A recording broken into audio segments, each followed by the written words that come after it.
Éric Zemmour, vous regrettez votre début de campagne, la brutalité du meeting, le doigt d'honneur. Vous n'avez pas poussé le curseur un peu loin? Vous savez...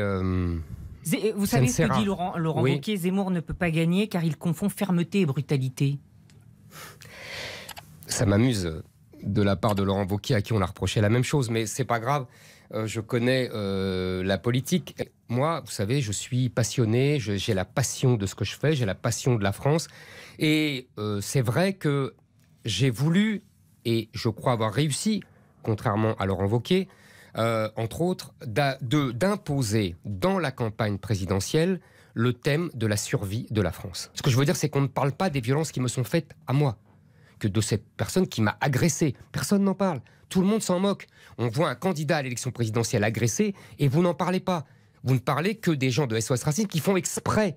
Donc arrêtez de vous faire le relais complaisant de ces gens de SOS Racisme qui ne font que de la provocation. Et moi, j'ai proposé, vous m'avez déjà entendu dire ça, qu'on puisse augmenter le salaire net des salaires les plus bas. Est-ce que pour avoir des services publics de meilleure qualité, il ne faut pas augmenter de façon substantielle les salaires de ces fonctionnaires-là? Alors, je pense que c'est un problème global, pas seulement des fonctionnaires. Mais vous avez raison, les fonctionnaires dont vous avez parlé ont des salaires particulièrement bas. Mais je pense que c'est, en France, ça me frappe toujours, le salaire net, je dis bien net, ce qui reste dans la poche des gens, est beaucoup trop faible. Notre problème, mais vous le savez très bien, François Longley, c'est que le salaire brut est trop élevé. Le salaire brut est trop haut pour le patron, qu'il soit l'administration, l'État ou le patron privé.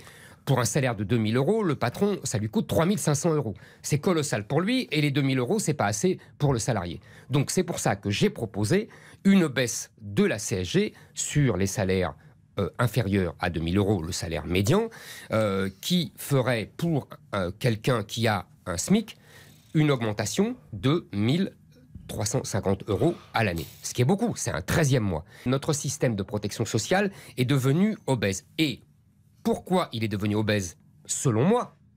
Parce que nous sommes trop ouverts aux 80, que nous gérons mal accessoirement les systèmes de la fraude, etc. Mais surtout parce que nous ouvrons notre système solaire au monde entier. Soit on s'en moque, c'est le problème de la gauche, et on continue de financer avec la dette. Soit on dit il faut réduire la protection sociale de tous les Français. C'était ce qu'avait proposé François Fillon en 2017. Moi, je prends ni l'un ni l'autre. Je dis, je ne diminue pas, je ne touche pas à la protection sociale des Français.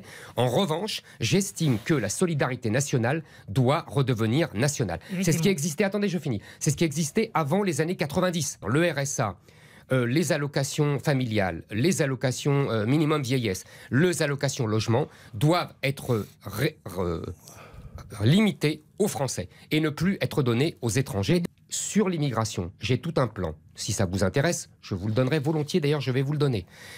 Et je le présenterai par référendum aux Français, dès avant l'été.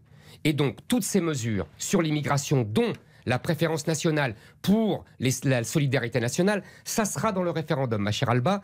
Et donc, le Conseil constitutionnel n'est pas compétent pour juger d'un référendum. Il l'a jugé lui-même en 1962. Parce que je ne suis pas sûr qu'il faille construire sans cesse. On a plutôt diminué dans les années récentes. Attendez. Alors que le nombre de ménages augmente. Je pense que nous avons un gros problème, vous savez très bien, d'artificialisation des sols. Nous avons un problème d'urbanisation excessive. Les gens aujourd'hui fuient les grandes villes. Donc je ne suis pas sûr que ça soit la solution miracle. En plus, je considère que l'augmentation de la population, ça vient surtout de l'immigration.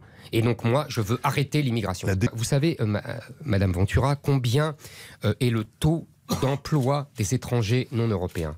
Il est à 45%. C'est-à-dire que nous avons 55% d'étrangers non européens qui ne travaillent pas, qui sont chômeurs ou inactifs, qui sont donc aux frais du peuple français. Il faut que cela cesse. Et donc que ces gens rentrent chez eux. C'est plus facile sur la play. Quand tu perds, tu réessayes. C'est plus facile sur la play. Quand tu perds, tu réessayes.